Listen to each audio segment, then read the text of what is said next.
Assalamualaikum warahmatullahi wabarakatuh. Perkenalkan, nama saya Nalda Afrita dengan NIM C1C0190065. Baik, pada kesempatan kali ini saya akan membahas tentang penyusunan anggaran piutang dengan mata kuliah penganggaran, dosen pengampu Bapak Wirmi Eka Putra SEMSI. Baik, yang pertama saya akan membahas tentang pengertian penyusunan anggaran piutang.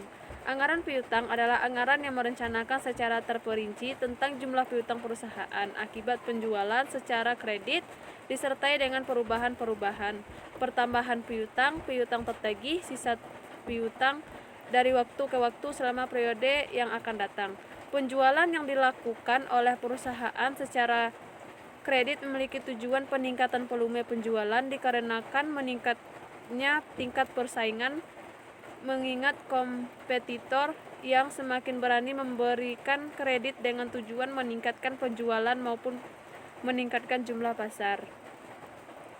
Jenis-jenis piutang. Piutang dagang adalah piutang yang timbul sebagai akibat menjual barang atau jasa secara kredit dari usaha pokok perusahaan.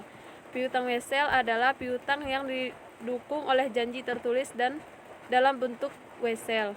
Piutang surat berharga. Contoh adalah biliet giro yang belum jatuh tempo, cek kosong, cek mundur. Beban dibayar di muka. Contoh adalah sewa dibayar di muka, iklan dibayar di muka, dan lainnya. Piutang pajak, contohnya adalah angsuran pajak, pajak masukan, kelebihan pajak.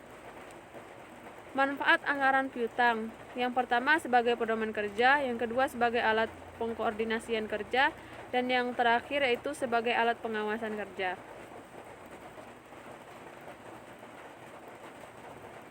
Jenis-jenis piutang. Yang pertama anggaran penjualan, yang kedua keadaan persaingan di pasar, yang keempat posisi perusahaan dalam pesaing, yang kelima syarat pembayaran, yang keenam kebijakan perusahaan dalam penagihan piutang, yang ketujuh yaitu perencanaan perusahaan untuk melakukan penjualan secara kredit. Langkah-langkah penyusunan anggaran piutang. Yang pertama, menentukan besarnya penjualan tunai dan penjualan kredit yang dihasilkan oleh perusahaan dalam jangka waktu 1 bulan atau triwulan. Menentukan besarnya syarat penjualan kredit. Hal ini akan mempengaruhi jumlah piutang yang akan diterima oleh perusahaan yang merangsang kepada pelanggan untuk segera melunasi piutangnya. Menentukan besarnya cadangan piutang tak tertagih yang biasanya dibentuk oleh persentase dan sesuai dengan pengalaman periode sebelumnya. Menentukan term of credit yaitu jangka waktu pelunasan piutang. Sekian presentasi dari saya. Semoga yang saya sampaikan dapat bermanfaat untuk kita semua.